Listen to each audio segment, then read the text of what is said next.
আগে তোমরা এই গুণগুলো কিভাবে করতে? এরকম 1 2 3 লাইনে করে থাকতে, তাই না? এই গুণগুলো করতেও কিন্তু অনেক বেশি সময় লাগতো। আজকে একদম ম্যাজিক নিয়ে এসেছি, একেবারে শর্টকাটে মাত্র 1 লাইনে তোমরা এই গুণটা করতে পারবে। কিভাবে চলো দেখিয়ে দিই। প্রথমে এই পাশের দুইটা গুণ করবে, তারপর এভাবে ক্রস গুণন করবে, তারপর এই পাশের দুইটা আবার গুণ করবে, গুণ করে যোগ করবে, হয়ে গেল। তো চলো দেখাই। 6 দুগুণে 12, 12 2, হাতে থাকলো কত? 1। এইবার করতে হবে এইটা আর এইটা ক্রস গুণন করতে হবে।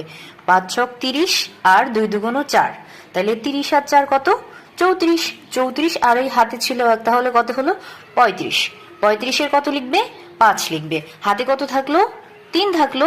এইবার এই পাশের দুইটাকে আবার গুণ করতে হবে, তাহলে 5 দুগুণ 10 আর হাতে ছিল 3, হয়ে গেল কত? 13।